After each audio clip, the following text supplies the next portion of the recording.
How you get so much favor on your side? Accept them as your Lord and I think it's so important to show this side of building a life with Christ, because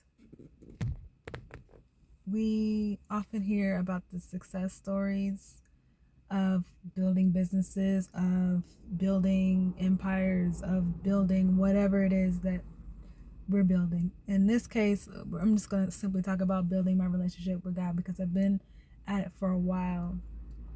And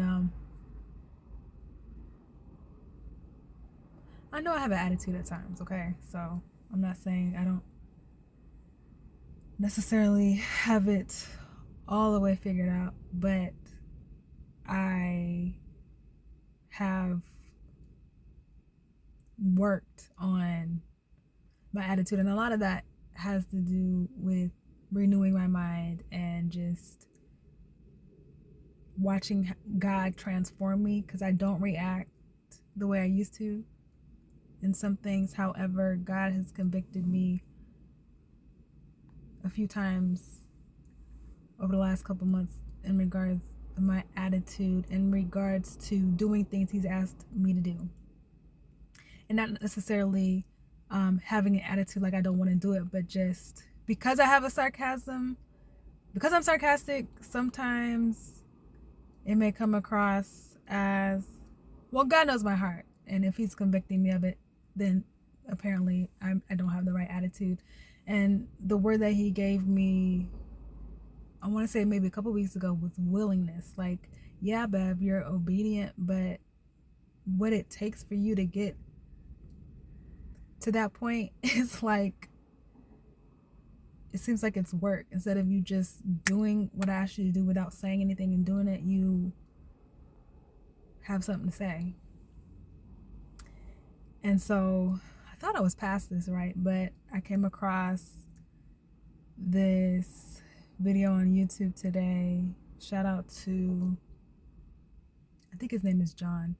I just know Lisa Bevere.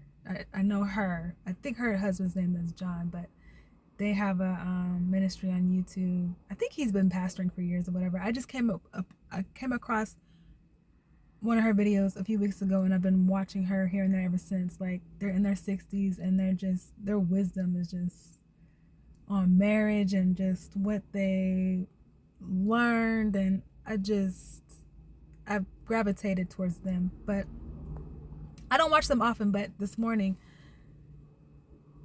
I clicked on it because it said something about long-term obedience. And so I was like, oh yeah, I'm obedient. Let me see what this has to say. And one of the things he talked about was how your attitude and obedience go hand in hand.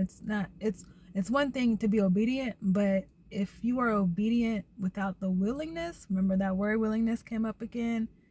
He's like, you're not, it's just the same as you not doing it in the first place. And so it really is a thing of where we have to check our attitude. I'm speaking for myself. It is a thing of where I need to check my attitude, and where it may not seem like I have an attitude because I eventually get to it. Whatever the thing is that God wants me to do, it may not seem like I have an attitude in the moment, but if I can't do it right when He asks me to do it, and I have to like think about it and hem and haw and double check, and are you sure you said that right, and this and that, it's not a willingness to move when He says move. And so just wanted to share that. I hope that came out clear, in case it's something that you may be dealing with, because I'm literally, to the best of my ability, I don't always get it right, but to the best of my ability, I am obedient. However, sometimes it is delayed, and delayed obedience is disobedience, So God checked me this morning. And it's a constant, this is the thing about, people talk about how they're afraid to talk about God or spread the gospel or say God. They have other words, like they try to say universe and ancestors and just about anything but God, because they don't want to quote unquote offend people. But the Bible is offensive. Like, it's always a correction, but we should